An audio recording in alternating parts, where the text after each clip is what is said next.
આણંદ શહેરમાં 2 દિવસના વિરામ બાદ ફરી એકવાર મેઘરાજાની પધરામણી। સવારથી જ વાદળછાયા વાતાવરણ વચ્ચે સાંજના સમયે વરસાદ। અસહ્ય ઉકળાટ વચ્ચે વરસાદ શરૂ થતા વાતાવરણમાં ઠંડક પ્રસરી। શહેરમાં ધીમી ધારે વરસાદ થતા ખેડૂતોમાં ખુશી। તો 2 દિવસના વિરામ બાદ આણંદમાં મેઘરાજાની ફરી પધરામણી। વહેલી સવારથી જ કાળા ડિપાંગ વાદળો અને બપોર બાદ એકાએક વરસાદની શરૂઆત। અસહ્ય ઉકળાટ વચ્ચે જ વરસાદની શરૂઆત થતા વાતાવરણમાં ઠંડક પ્રસરી।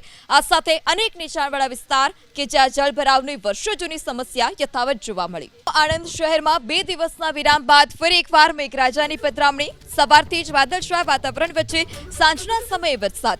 અસહ્ય ઉકળાટ વચ્ચે વરસાદ શરૂ થતા વાતાવરણમાં ઠંડક પ્રસરી। શહેરમાં ધીમી ધારે વરસાદ થતા ખેડૂતોમાં ખુશી। તો 2 દિવસના વિરામ બાદ આણંદમાં મેઘરાજાની ફરી પધરામણી। વહેલી સવારથી જ કાળા ડિપાંગ વાદળો અને બપોર બાદ એકાએક વરસાદની શરૂઆત। અસહ્ય ઉકળાટ વચ્ચે જ વરસાદની શરૂઆત થતા વાતાવરણમાં ઠંડક પ્રસરી। આ સાથે અનેક નીચાણવાળા વિસ્તાર કે જ્યાં જળભરાવની વર્ષો જૂની સમસ્યા યથાવત જોવા મળી।